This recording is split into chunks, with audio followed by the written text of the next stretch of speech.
Supreme court honourable supreme court చాలా స్పష్టమైన comments చేసింది.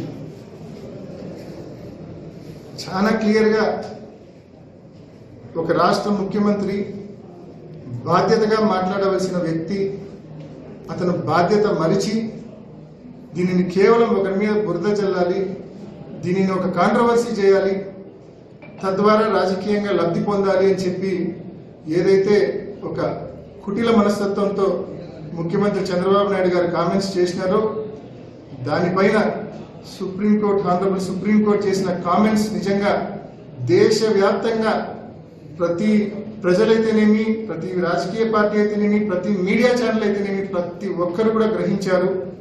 ఇవాళ చంద్రబాబు నాయుడు గారు కేవలం రాజకీయ దుర్బుద్ధితో స్పష్టంగా ఈఓ గారే ప్రెస్ మీట్ పెట్టి చెప్తా ఉన్నాడు.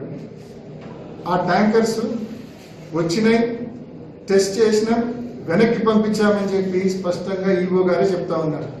చంద్రబాబు నాయుడు గారు లేదు వాడినాము, లడ్డు తయారు చేసినాము అని చంద్రబాబు నాయుడు గారు అంటారు. అంతేకాకుండా సుప్రీంకోర్టు కామెంట్స్ చేసిన సుప్రీంకోర్టు తీవ్రమైన కామెంట్స్ పాస్ చేసిన తర్వాత నిన్న ప్రెస్ మీట్ పెట్టి అది వాడినారు కానీ లడ్డూకు తయారు చేసినారో దేనికి వాడినారో నాకు తెలియదు అంటాడు.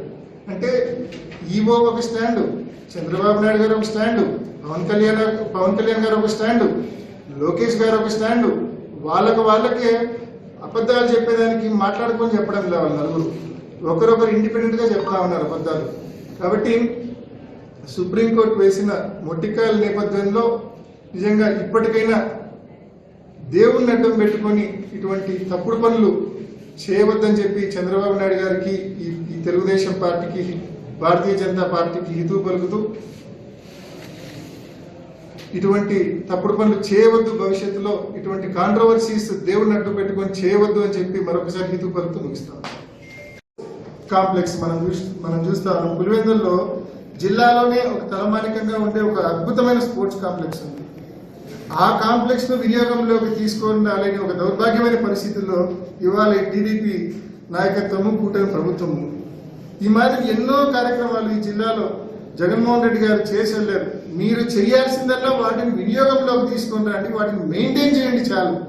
అది చేయకుండా ఎంతసేపు ఉన్న ఇసుక ఎత్తడము, గ్రావెల్ ఎత్తడము, అక్రమ మైనింగ్ చేయడము, అక్రమంగా జిల్టిన్ స్టిక్స్ నిల్వ చేసుకోవడము, జూదం ఆడడము, ఇష్టం వచ్చినట్లు దోపిడీలు జరుగుతూ ఉన్నా కూడా నిద్రపోవడము, మీరు కళ్ళు మూసుకొని నిద్రపోవడము, ఇటువంటివి మీరు చేస్తూ ఉన్నారు. మరి ఇప్పటికైనా ఈ కూటమి ప్రభుత్వం, టీడీపీ నాయకత్వం, పోలీస్ శాఖ మేల్కొని లా అండ్ ఆర్డర్ను కంట్రోల్లో పెట్టాలా, ఈ అక్రమ మైనింగ్ ఆగాల. పులివెందులలో జిల్లాలో ముఖ్యంగా ప్రొద్దుటూరులో, పులివెందుల్లో యథేచ్ఛగా ఏదైతే జూదం జరుగుతూ ఉందో వాటిని కూకుటి వేలతో పేలిచి మరి లా అండ్ ఆర్డర్ను కంట్రోల్లో పెట్టే దిశగా జిల్లా ఎస్పీ, జిల్లా పోలీస్ యంత్రాంగం గట్టిగా చర్యలు తీసుకోవాలని చెప్పి వైఎస్ఆర్ కాంగ్రెస్ పార్టీ తరఫున డిమాండ్ చేస్తారా. లా అండ్ ఆర్డర్ను గాడిలో పెట్టుకోవాలా, ఫర్దర్ ఇటువంటివి రిపీట్ కాకుండా మరి చర్యలు తీసుకోవాలని చెప్పి పోలీస్ శాఖను మనవి చేస్తూ ఈ నియోజకవర్గానికి సంబంధించిన, ఈ జిల్లాకు సంబంధించిన టీడీపీ నాయకత్వాన్ని కూడా నేను ప్రశ్నిస్తా ఉన్నాను. జగన్మోహన్ రెడ్డి గారు 5 ఏళ్లలో అద్భుతమైన అభివృద్ధి కార్యక్రమాలు చేసినాడు. మీరు గొప్ప పనులు ఏమీ చేయనక్కర్లే, ఆయన చేసినవి వినియోగంలోకి తీసుకుంటాండి చాలు. ఆయన అంత అద్భుతంగా హాస్పిటల్, మెడికల్ కాలేజీ నిర్మాణం పూర్తి చేసినాడు. ఈ సంవత్సరం 50 సీట్లు మరి నేషనల్ మెడికల్ కౌన్సిల్ NMC ఒక 50 సీట్లు మంజూరు చేసింది. మంజూరైన సీట్లను వద్దని చెప్పిన దౌర్భాగ్యమైన ప్రభుత్వం ఇవాళ కూటమి ప్రభుత్వం మన రాష్ట్రంలో ఉంది. మంజూరైన 50 సీట్లు కూడా మాకు వద్దు అని చెప్పి, దీని వెనకలో ఉన్న మతలబ్ ఏంటంటే నెక్స్ట్ ఇయర్ రాష్ట్ర వ్యాప్తంగా 5 కాలేజీలను ప్రైవేట్ మోడ్లో మొదలు పెట్టాలన్న ఒక దురాలోచనతో ఇవాళ ప్రభుత్వ కాలేజీ కింద మనకు మంజూరైన 50 సీట్లను కూడా ఈ ప్రభుత్వం వద్దని చెప్పింది. దీని వెనకలో ఉన్న దురాలోచన ఒకటే, నెక్స్ట్ ఇయర్ ప్రైవేట్ మోడ్లో ఆ కాలేజీని మొదలు పెట్టించాలనేది గవర్నమెంట్ యొక్క ఉద్దేశం. సో ఈ మాదిరి ఈ ఊర్లో జగన్మోహన్ రెడ్డి గారు చేసిన మంచి పనులు, ఈ జిల్లాకు ఆయన చేసిన మంచి పనులు, అభివృద్ధి కార్యక్రమాలు, రైతుల కోసం ఇంటిగ్రేటెడ్ కోల్డ్ స్టోరేజ్ కట్టించారు. 500 టన్నులకు సంబంధించిన, మెట్రిక్ టన్నులకు సంబంధించిన కోల్డ్ స్టోరేజ్ కట్టించారు. దాదాపు 30 కోట్ల రూపాయలు పెట్టి కట్టించారు. ఇవాళ వీళ్ళు చేయాల్సిందల్లా ఒకటే, ఈ కూటమి ప్రభుత్వం చేయాల్సిందల్లా ఒక్కటే, పేపర్ యాడ్ ఇవ్వాలి, expression of interest paper ad ఇవ్వాలా, ఇచ్చి ఒక మంచి యూజర్ ఏజెన్సీని ఐడెంటిఫై చేసి వాళ్లకు ఆ ఇంటిగ్రేటెడ్ కోల్డ్ స్టోరేజ్ అప్పచెప్పాలి. వాళ్ళు రైతులకు సేవలు అందిస్తారు. రైతుల దగ్గర నుంచి బనానాస్ తీసుకోవడం, దాన్ని ప్రిజర్వ్ చేయడము, రేట్లు పెరిగినప్పుడు ఇవ్వడం. ఒక యూజర్ ఏజెన్సీని ఐడెంటిఫై చేసి ఆ కోల్డ్ స్టోరేజ్ ప్రారంభించలేని దౌర్భాగ్యమైన పరిస్థితుల్లో ఇవాళ టీడీపీ నాయకత్వం ఉంది, కూటమి ప్రభుత్వం ఉంది. ఇది ఒకటే కాదన్న, అసలు పులివెందులలో మీరు చూస్తే గడిచిన 100 రోజుల్లో మీరు చూస్తే మీరు చెప్పినట్టు ఇష్టం వచ్చినట్టు వైఎస్ఆర్ కాంగ్రెస్ పార్టీ కార్యకర్తల మీద, నాయకుల మీద పులివెందుల నియోజకవర్గంలో కావచ్చు, ఈ జిల్లాలో వైఎస్ఆర్ జిల్లాలో కావచ్చు, ఇష్టం వచ్చినట్లు దాడి చేస్తున్నారు. పోలీసులను పూర్తిగా వాడుతూ ఉన్నారు. నిజంగా వాళ్ళందరికీ కూడా నేను చెప్తా ఉన్నా, కాలం ఎప్పుడు ఇట్లే ఉండదు, కలకాలం ఈ కూటమి అధికారంలో ఉండదు. అప్పుడే 4 నెలల్లోనే భయంకరమైన అసమ్మతి తెచ్చుకున్నారు ప్రజల్లో. సో వేలు లెక్క పెట్టుకోవాలా, మళ్ళీ ఖచ్చితంగా చేతికి చిక్కరు వీళ్ళు. ఇటువంటి నాయకులను, ఇటువంటి ప్రభుత్వాన్ని చూసి పోలీసులు కూడా విరవీగుతూ ఉన్నారు. దయచేసి పోలీసులను కూడా విజ్ఞప్తి చేస్తూ ఉన్నాం, గడిచిన 100 రోజులుగా, గడిచిన 4 నెలలుగా వైఎస్ఆర్ కాంగ్రెస్ పార్టీ కార్యకర్తలను, నాయకులను ఎంతో వేధించినారు. లా అండ్ ఆర్డర్ పూర్తిగా దారి తప్పింది. నిజంగా ఒకసారి మీరు చూస్తే పులివెందులలో, ఈ జిల్లాలో ఎప్పుడు లేని విధంగా విపరీతంగా దొంగతనాలు జరుగుతూ ఉన్నాయి. ఎన్ని చోరీలు జరిగినాయో 120 రోజుల్లో మీకే తెలుసు, ఎన్ని చోరీలు జరుగుతూ ఉన్నాయో. దానికి కారణం ఇష్టం వచ్చినట్టు ఈ 4 నెలల్లో ఎక్కడ పడితే అక్కడ గ్యాంబ్లింగ్, మట్కా, జూదం, ఎక్కడ పడితే అక్కడ. ఇంకా కొత్త కాన్సెప్ట్ మొబైల్ జూదం అంట. కసనూరులో టీడీపీ ఇన్ఛార్జ్ పొలంలో జూదం ఆడిస్తాడు. పులివెందుల టౌన్లో కొంతమంది టీడీపీ నాయకులు మొబైల్ జూదం అంట. ఒక రోజు ఒక లొకేషన్లో పెడితే ఇంకో రోజు ఇంకో లొకేషన్లో అంట. రాత్రికి కమ్యూనికేట్ చేస్తారు. అంటే ఇష్టం వచ్చినట్టు జూదం ఆడిస్తుంటారు. పోలీసులకు ఎటువంటి కంట్రోల్ లేదు. ఈ మాదిరి జూడంలో డబ్బులు పోగొట్టుకున్న వాళ్ళందరూ దొంగతనాలు చేసి మళ్ళీ డబ్బులు సంపాదించే ప్రయత్నం చేస్తుంటారు. దొంగతనాల వెనుక ప్రధానమైన కారణం. అంతేకాకుండా రాజగోపాల్ రెడ్డి అనే ఒక వ్యక్తిని టీడీపీ ఆఫీస్కి ఏ రకంగా రోడ్డులో కొట్టుకొని తీసుకొని పోయినారో కూడా మనం చూస్తూ ఉన్నాం. గతంలో ఈ మాదిరి ఎప్పుడైనా ఇటువంటి సంస్కృతి మన ఊర్లో ఉండిందా? గడిచిన 5 ఏళ్ళు జగన్మోహన్ రెడ్డి గారి హయాంలో ఎంత పీస్ఫుల్గా ఈ ఊరు ఉండింది. ఎటువంటి లా అండ్ ఆర్డర్ ఇష్యూస్ లేవు. గడిచిన 5 ఏళ్లుగా అభివృద్ధి, సంక్షేమం తప్ప ఎటువంటి లా అండ్ ఆర్డర్ ఇష్యూస్ కూడా ఈ జిల్లాలో కానీ, ఈ ఊర్లో కానీ లేవు. ఈరోజు ధమ్కీలు, దోపిడీలు, ఇష్టం వచ్చినట్టు గ్యాంబ్లింగ్, మట్కా, జూదం యథేచ్ఛగా. నిజంగా పోలీసులు మరి ఇప్పటికైనా మేలుకోవాలా, కానీ ఎటువంటి చర్య లేదు. ఇవాళ అక్రమ మైనింగ్ పుణ్యమా అని చెప్పి వీళ్ళు యథేచ్ఛగా జెలటిన్ స్టిక్స్ వాడటము, జెలటిన్ స్టిక్స్తో అక్రమ మైనింగే కాదు, చివరికి హత్యలు కూడా చేసే పరిస్థితికి రావడం అనేది నిజంగా శోచనీయము.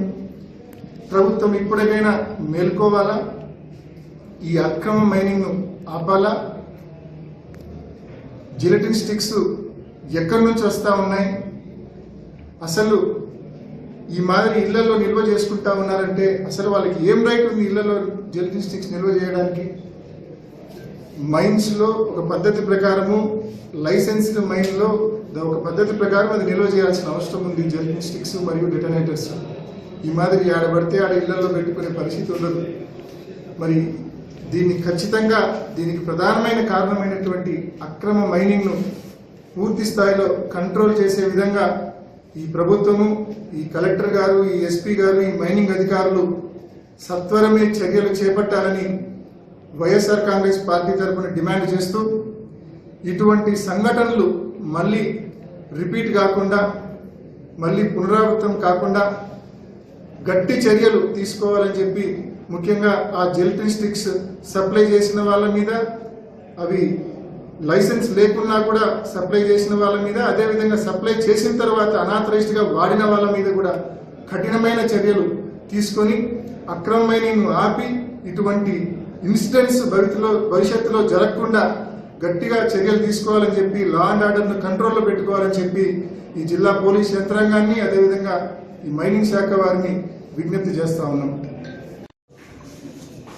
పులివెందుల నియోజకవర్గంలో వేముల కొత్తపల్లి గ్రామంలో నర్సింహులు అని చెప్పి ఒక కట్టుబడి గ్రామ కట్టుబడి విఆర్ఏ జెలటిన్ స్టిక్స్ పేలి మరి చనిపోవడం జరిగింది. బేసికల్గా ఇది ఒక యాక్సిడెంటల్ డెత్ కూడా కాదు, దిస్ ఇస్ ఎ మర్డర్. సరిపోని వాళ్ళు ఈ మాదిరి జెలటిన్ స్టిక్స్ పెట్టి బ్లాస్ట్ చేసి అతన్ని చంపడం జరిగింది. ఆ కుటుంబానికి అన్ని రకాలుగా న్యాయం చేయమని చెప్పి ఈ ప్రభుత్వాన్ని డిమాండ్ చేస్తూ ఉన్నాం. మరీ ముఖ్యంగా ఈ ఒక్క ఇన్సిడెంట్తో నిజంగా జిల్లా వ్యాప్తంగా ప్రజలందరూ కూడా భయభ్రాంతులకు గురయ్యారు. ఈ మాదిరి హత్యలు చేయడానికి జెలటిన్ స్టిక్స్ వాడడము, బ్లాస్ట్ చేయడము, ఈ మాదిరి హత్యలు చేయడం వలన జిల్లా ప్రజలంతా కూడా నిజంగా పూర్తి స్థాయిలో భయభ్రాంతులకు గురి కావడం జరిగింది, ఉలిక్కిపాటుకు గురి కావడం జరిగింది. మరి ముఖ్యంగా ఒక్కసారి మనం చూస్తే ఇంత యథేచ్ఛగా డెటనేటర్లు జెలటిన్ స్టిక్స్ అవైలబుల్ ఉన్నాయంటే పులివెందుల నియోజకవర్గంలో వేముల మండలంలో ఇంత యథేచ్ఛగా మనుషులను చంపడానికి ఇంత యథేచ్ఛగా మరి జెలటిన్ స్టిక్స్ వాడుతున్నారు అంటే దీనికి ప్రధానమైన కారణం వేముల మండలంలో జరుగుతూ ఉన్న అక్రమ మైనింగ్. గడిచిన 3 మాసాలుగా, గడిచిన 100 రోజులుగా అనేక పర్యాయాలు వేముల ఎస్ఐ కావచ్చు, సిఐ కావచ్చు, జిల్లా ఎస్పీ గారికి కావచ్చు, మైనింగ్ అధికారుల దృష్టికి కావచ్చు, అనేక పర్యాయాలు వేముల మండలంలో యథేచ్ఛగా అక్రమ మైనింగ్ జరుగుతూ ఉంది, మీరు దాని మీద దృష్టి పెట్టండి, అక్రమ మైనింగ్ ఆపండి అని చెప్పి ఎన్నోసార్లు మరి ఆ మండలానికి సంబంధించిన నాయకులు మనవి చేయడం జరిగింది.